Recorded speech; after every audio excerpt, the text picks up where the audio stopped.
Jesus! Please! Release us! The masterpieces begged, feeling neglected, collecting stardust on the walls of this world's remarkable museums. Heaven heard them. Do you see them? They see you. Picasso's prehistoric paintbrush dismembers your crew. A can of Campbell's soup consumed by the stew. Starry nights in broad daylight, a foot without a shoe.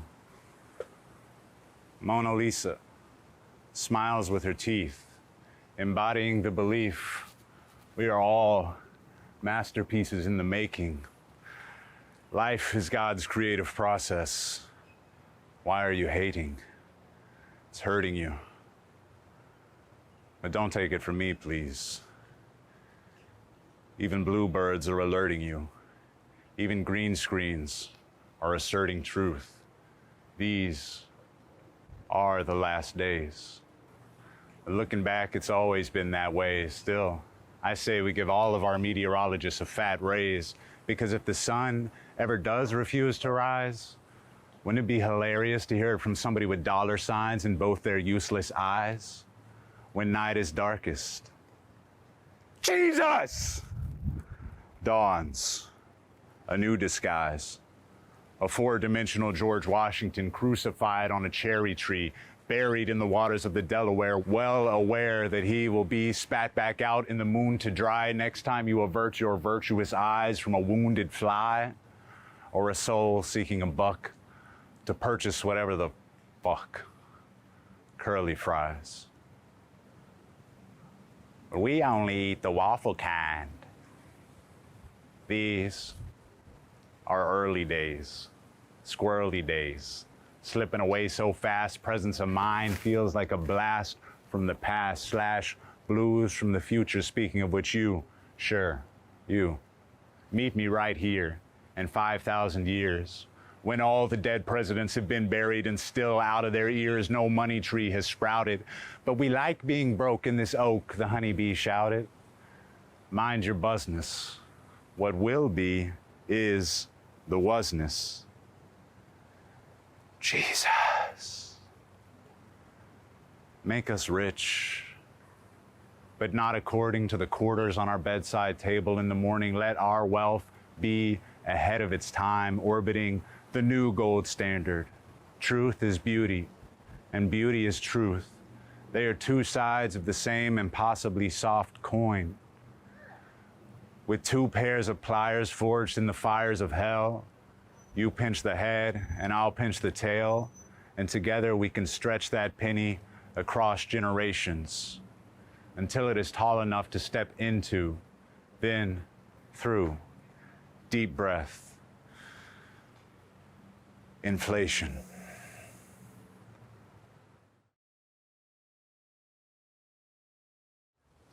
Mercurial.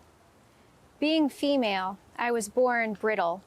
A glass thermometer, I will feed on your fever, rise with your heat, threaten to snap and spew my toxic little planets. Don't let the perfect symmetry of these silver pills deceive you. I will always measure, never cure. I will inevitably track backward over the orbit you had planned, sprint away on these winged heels. With me, it is hardly ever a good time to start something new.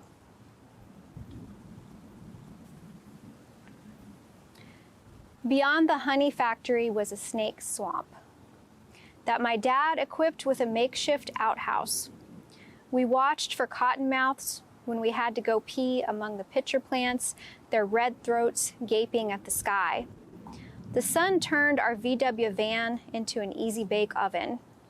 My brother and I made mud pies from the dirt pile out back, played old maid and crazy eights until sweat blinded us. All day, our parents loaded hive frames into a centrifuge. The bees stung my mother so bad she became allergic. but we hauled home slabs of broken comb, their cells leaking God's own sugar. That spring was the first time I learned the word Tupelo. It tumbled off my tongue like music I wanted more of. They mock my voice. I was born different in both appearance and mind. Although my appearance has changed, my mind has not, nor will it ever. It remains with trapped intelligence and shows others only ignorance. When I speak, I trip over my words as if I'm tripping over my own feet. My only escape from this mind prison is through writing, where words are spoken clearly and with no errors, where emotions can be seen and felt as if they were our own. If only you could hear my true voice, one that is not spoken through mouth, but by soul. You wouldn't hear any stuttering or miscommunication of any kind, only clear and concise thoughts that could hold a sensible conversation. You would hear a voice so full of passion it could win any debate. Oh, how proud you would be of me then. Instead of looking at me with anger or annoyance, you would look at me with happiness and joy. Instead of yelling at me and telling me what I have done wrong, you would hug me and tell me all that I have done right. But that is not to be. My stutter will remain with me, my mind trapped in its prison of ignorance. Others will mock my voice when I try to speak. They will be annoyed or angered by my speech. But I will pursue my dream of my voice, my true voice, being heard. And it will be, oh, it will be. It will be heard and all will listen to it. I just hope that you will listen to it too.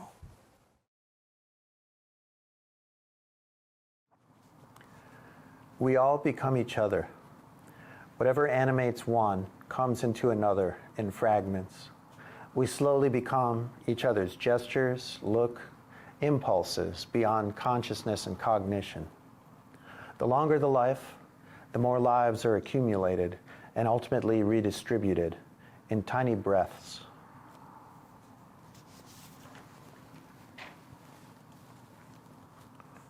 All the times I've crossed the Manhattan Bridge, trapped in a grid, but strangely relieved to return to all the energy. Little boxes full of totems that make me feel at home. Fight for it every minute. But every minute is proved to belong to no one, each claim valid.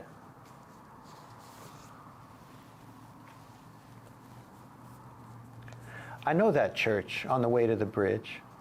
It used to be part of my bike path. I hate everything that happened after 1983. Track artists by the cost of their materials. Did he really die? He pops in occasionally, but mostly upstate. I wrote a personal essay about garbage by yon cool crystal fountain, and on it I did pile all the flowers of the mountain. Will you go? We'll all go together.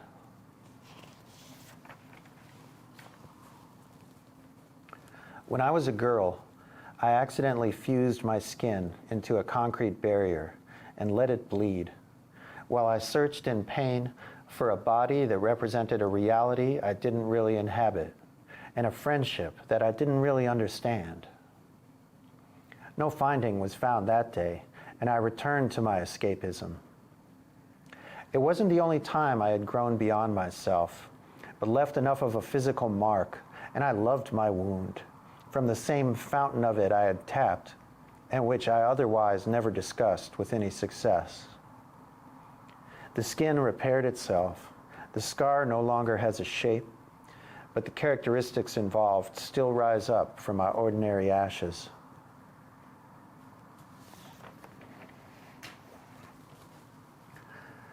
I've slept with cramps on a park bench in Querétaro, children watching in wonder, in planes, trains, buses, and cars. I've slept on the ground and woke up in the rain, under and above ground, with men, women, children, animals. I've slept through my stop and walked home through the dark streets of Brooklyn's Chinatown, fish stands finally shut away at 3 a.m. I've slept in my dreams and while awake. I've slept in my wounds, waking up in my veins with blood gushing.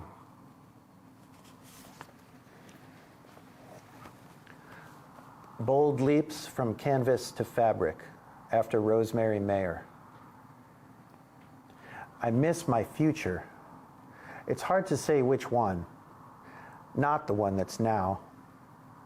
I've always wanted to expect versions of this. It's the one I didn't expect that was starting to form. I can see it disappearing. That's the one I'll miss. Do I really need to describe it? There was more purple than I'm accustomed to. Suddenly, stretchers were no longer required, and the fabric just floated off of thin spindles attached to light chains.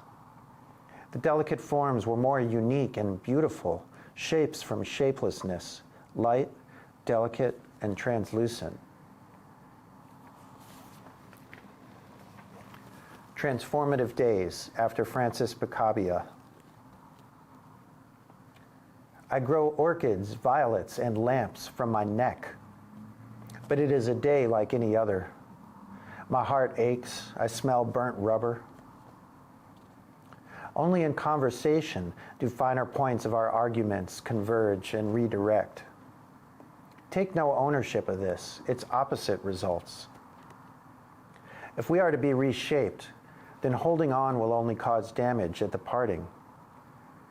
Big changes are shaking all possibility, and I'm just trying to hold my broken little window together. These little windows grow from my neck. Thunderstorm. I heard gunfire in the alley last night. 2 tentative shots, and then 4 successive, more intended ones. The slow perusing sound of cop cars cruising the street followed, and eventually a constant circling of helicopters put me to sleep. I woke a few hours later to bright lightning flashes that were very close, followed by an immense explosion of thunder, accompanied by a persistent pounding rain. When I awoke again, it was a bright, quiet morning. I lay in bed and read the news, but there was no indication of either event.